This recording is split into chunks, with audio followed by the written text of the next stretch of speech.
नमस्कार दोस्तों, मैं पीयूष गुप्ता स्वागत करता हूं आपके अपने परिवार वेदार्थ क्लासेज के इस यूट्यूब चैनल पर। दोस्तों, आज की क्लास में हम लोग 10वीं क्लास के संस्कृत के चैप्टर नंबर 2 जिसका नाम पाटलिपुत्र वैभवम है, इसके ऑब्जेक्टिव सवाल को देखने वाले हैं।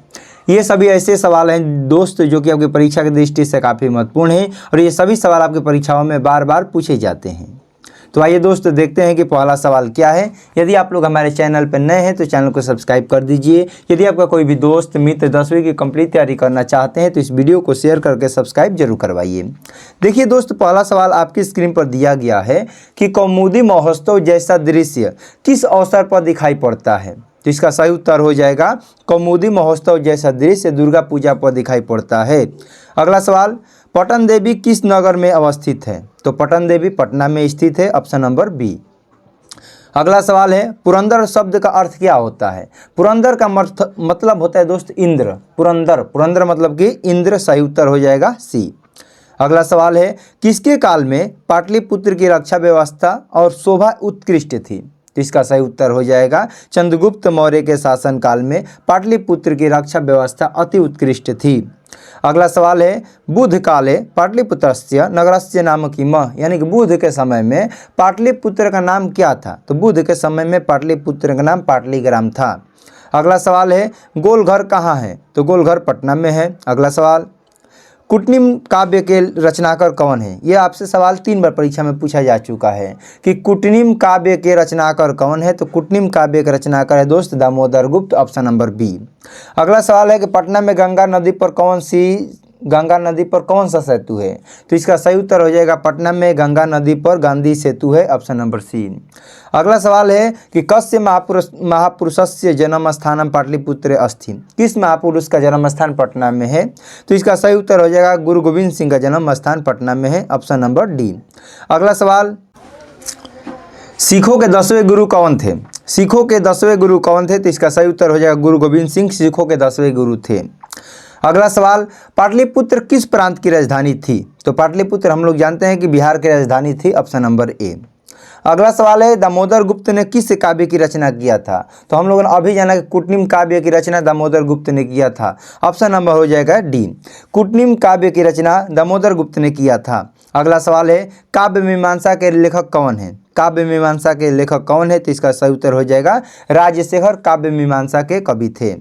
अगला सवाल है, राज्ञ अशोकस्य समय अस्य नगरस्य वैभवम कीदृश समासीत, यानी कि अशोक के समय में पटना की नगर की रक्षा व्यवस्था कैसी थी। तो इसका सही उत्तर हो जाएगा दोस्त अशोक के समय में नगर की वैभव कैसा था, समृद्ध था। अगला सवाल है, मेगास्थनीज पटना किसके समय में आया था। मेगास्थनीज पटना चंद्रगुप्त मौर्य के समय में आया था, ऑप्शन नंबर हो जाएगा सी। चंद्रगुप्त मौर्य के समय में मेगास्थनीज पटना आया था। अगला सवाल है कि पाटलिपुत्र पटना के नाम से कब प्रसिद्ध हुआ। तो मुगल वंश के काल में पाटलिपुत्र पटना के नाम से प्रसिद्ध हुआ, ऑप्शन नंबर ए। अगला सवाल है, पाटल पुष्पों की पुलकित रचना के आधार पर पटना का कौन सा नाम है। पाटल पुष्पों की पुलकित रचना के आधार पर पटना का नाम दोस्त है पाटलिपुत्र, ऑप्शन नंबर सी। अगला सवाल है कि पटना का इतिहास कितना पुराना है। तो हम लोग जानते हैं कि पटना का जो इतिहास है दोस्त 2500 वर्ष पुराना है। अगला सवाल है कि यूनान का राजदूत कौन था। यूनान का राजदूत कौन था। तो इसका सही उत्तर हो जाएगा यूनान का राजदूत मेगास्थनीज था, ऑप्शन नंबर सी। अगला सवाल है, कौमुदी महोत्सव किस ऋतु में मनाया जाता है। तो जो कौमुदी महोत्सव है किस ऋतु में मनाया जाता है। तो इसका सही उत्तर हो जाएगा शरद ऋतु में। शरद ऋतु में कौमुदी महोत्सव मनाया जाता है। अगला सवाल है कि पटना नगर की पालिका देवी कौन है। ये देखिए कम से कम ये कोई कितना बार पूछा है, 5 बार परीक्षा में पूछ चुका है। तो पटना नगर की पालिका देवी कौन है दोस्त, पटन देवी है, ऑप्शन नंबर सी। अगला सवाल है कि बिहारस्य कस्मिन् नगरे गोलगिरिहम अस्ति। बिहार के किस नगर में गोलघर स्थित है। तो इसका सही उत्तर हो जाएगा दोस्त पाटलिपुत्र नगर में गोलघर स्थित है। अगला सवाल है, गुरु गोविंद सिंह का जन्म स्थान कहाँ है। तो गुरु गोविंद सिंह का जन्म स्थान पाटलिपुत्र में है, ऑप्शन नंबर ए। अगला सवाल है, परिभूत सुंदरम स्थानम की संज्ञा किसे दिया गया है। यानी कि परिभूत पुरंदरम स्थानम स्वर्ग के इंद्र जैसा इसकी जन्म स्वर्ग के इंद्र जैसा किसकी संज्ञा दिया गया है। तो इसका सही उत्तर हो जाएगा पाटलिपुत्र नगर को परिभूत पुरंदरम स्थानम कहा गया है। अगला सवाल है कि सरस्वती का कुल गृह कौन सा महानगर था? तो इसका सही उत्तर हो जाएगा पाटलिपुत्र सरस्वती का कुल गृह महानगर था। अगला सवाल है पटना में हमेशा युद्ध, आग और भय का बाढ़ का भय रहेगा, यह किसने कहा था? तो पटना में हमेशा युद्ध, आग और बाढ़ का भय रहेगा, यह किसके द्वारा कहा गया? तो भगवान बुद्ध के द्वारा कहा गया था। अगला सवाल है कि कौमुदी महोत्सव अति प्रचलित था किस काल में? तो इसका सही उत्तर हो जाएगा गुप्त शासन काल में कौमुदी महोत्सव अति प्रचलित था। अगला सवाल है कि पाटलिपुत्र वैभवम पाठ में किस शहर का वर्णन किया गया है? तो पाटलिपुत्र वैभवम पाठ में पटना का वर्णन किया गया है, ऑप्शन नंबर सी।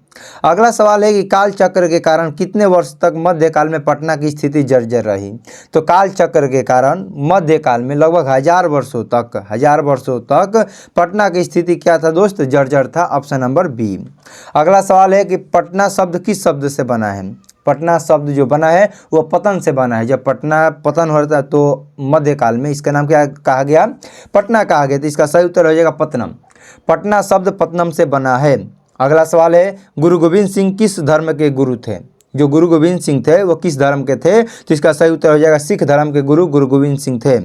अगला सवाल है पाटलिपुत्र किस नदी के किनारे अवस्थित है? तो पाटलिपुत्र गंगा नदी के किनारे स्थित है, ऑप्शन नंबर ए। अगला सवाल है कि राजशेखर का प्रमुख काव्य ग्रंथ कौन है? राजशेखर का प्रमुख काव्य ग्रंथ कौन है? तो इसका सही उत्तर हो जाएगा काव्य मीमांसा राजशेखर का प्रमुख काव्य ग्रंथ है। अगला सवाल है गुरु गोविंद सिंह का जन्म स्थान किस नाम से प्रसिद्ध है? तो गुरु गोविंद सिंह का जन्म स्थान पटना है और किस नाम से जाना जाता है? गुरुद्वारा के नाम से जाना जाता है। अगला सवाल है कि गुरु गोविंद सिंह सिख संप्रदायस्य गुरु आसित। गुरु गोविंद सिंह सिखों के कौन गुरु थे? तो गुरु गोविंद सिंह सिखों के 10वें गुरु थे, ऑप्शन नंबर ए। अगला सवाल है मेगास्थनीज कहाँ का राजदूत था? मेगास्थनीज कहाँ का राजदूत था? तो इसका सही उत्तर हो जाएगा यूनान का। मेगास्थनीज यूनान का राजदूत था, ऑप्शन नंबर ए। अगला सवाल है पाटलिपुत्र में विशेष रूप से क्षेत्र रहा है धर्म का, उद्योग का, राजनीति का, इनमें से सभी का। तो इसका सही उत्तर हो जाएगा पाटलिपुत्र में विशेष रूप से क्षेत्र धर्म का भी था, उद्योग का भी था, राजनीति का भी था, यानी कि ऑप्शन नंबर डी हो जाएगा इनमें से सभी। अगला सवाल है फहियान जो था भारत किसके शासनकाल में आया था? फहियान चीन से भारत में किसके शासनकाल में आया था? तो मौर्य वंश के शासनकाल में आया था, ऑप्शन नंबर बी। अगला सवाल है कि यह ग्राम महानगर होगा और अग्निदाह और बाढ़ से हमेशा घिरा रहेगा, यह किसके द्वारा कहा गया? तो यह भगवान बुद्ध ने कहा था। ये जो पटना नगर है, पाटलिपुत्र नगर है, यह महानगर होगा लेकिन यह हमेशा अग्निदाह बाढ़ से हमेशा घिरा रहेगा। अगला सवाल है किस काल में पाटलिपुत्र की शोभा और व्यवस्था अत्यंत उत्कृष्ट थी? किस काल में? तो इसका सही उत्तर हो जाएगा मौर्य वंश के शासनकाल में। मौर्य काल में पाटलिपुत्र की शोभा व्यवस्था अति उत्कृष्ट थी, अत्यंत उत्कृष्ट थी, ऑप्शन नंबर बी। अगला सवाल है पतंजलि महर्षि कृत है। पतंजलि महर्षि कृत है तो यह क्या है दोस्त? महाभाष्य के रचनाकार पतंजलि महर्षि भाष्य, ठीक है। अगला सवाल है कि नगर का समुद्धार कब हुआ था? पटना नगर का समुद्धार कब हुआ था? तो मुगल वंश के शासनकाल में हुआ था। अगला सवाल है कि व्याकरण की रचना किसने किया था? तो व्याकरण की रचनाकार दोस्त कौन है? पाणिनि। यह है आपके सबसे अंतिम चैप्टर शास्त्रकारा का, लेकिन यहाँ चैप्टर नंबर 2 में दे दिया है, तो आप लोग याद रखिएगा कि व्याकरण के रचनाकार पाणिनि है। अगला सवाल है कि पाटलिपुत्र में स्थित है, पाटलिपुत्र में क्या है? महावीर मंदिर है, तारामंडल है, जैविक उद्यान है, या इनमें से सभी? तो इसका सही उत्तर हो जाएगा पाटलिपुत्र में महावीर मंदिर भी है, तारामंडल भी है, जैविक उद्यान भी है, मौर्यकालिक अवशेष भी है, यानी कि ऑप्शन नंबर डी हो जाएगा। अगला सवाल है कि कौमुदी महोत्सव आज के किस पूजा के समान होता है? तो जो कौमुदी महोत्सव आज के हमारे दुर्गा पूजा के समान होता था। अगला सवाल है कि इंडिका किसकी पुस्तक है? इंडिका किसकी पुस्तक है? तो इसका सही उत्तर हो जाएगा मेगास्थनीज की पुस्तक का नाम इंडिका है, यानी कि इसके लेखक कौन है? मेगास्थनीज है। अगला सवाल है मुद्रा राक्षस ग्रंथ में किस शहर की प्राचीनता का वर्णन किया गया है? यह संकेत मिलता है। मुद्रा राक्षस ग्रंथ में पाटलिपुत्र शहर की प्राचीनता का संकेत मिलता है, ऑप्शन नंबर सी। अगला सवाल है विद्वानों ने पृथ्वी का तिलक किसे कहा है? तो विद्वानों ने पृथ्वी का तिलक पाटलिपुत्र को कहा है। अगला सवाल है इंद्रलोक एवं स्वर्ग लोकों से भी सुंदर, इंद्रलोक और स्वर्गलोक से भी सुंदर की उपमा किसको दिया गया है? तो हम लोग जानते हैं चैप्टर कौन सा पढ़ रहे हैं, पाटलिपुत्र वैभव, यानी कि इंद्रलोक से भी सुंदर, स्वर्ग से भी सुंदर उपमा पाटलिपुत्र को दिया गया है। ऑप्शन नंबर ए हो गया इसका सही उत्तर। इसमें टोटल दोस्त 50 सवाल था और उन सभी सवालों को हम लोगों ने देख लिया। 50 यानी कि 51 सवाल था, लेकिन इसमें टोटल क्या है, यहाँ पर 50 दिखाई दिया, यानी कि टोटल इसमें 49 सवाल हैं। तो आप लोग क्लास दोस्त कैसा लगा, कितना आप लोगों ने सही किया, इसका आंसर कमेंट में जरूर बताइए। यदि आप लोग हमारे चैनल पर नए हैं तो चैनल को सब्सक्राइब जरूर कीजिए। आज की क्लास को हम लोग यहीं पर समाप्त करते हैं, मिलते हैं अगले क्लास में। तब तक के लिए आपको जय हिंद जय भारत। यदि आपका कोई भी दोस्त मित्र है तो आप लोग इस वीडियो को शेयर करके सब्सक्राइब जरूर करवाइएगा।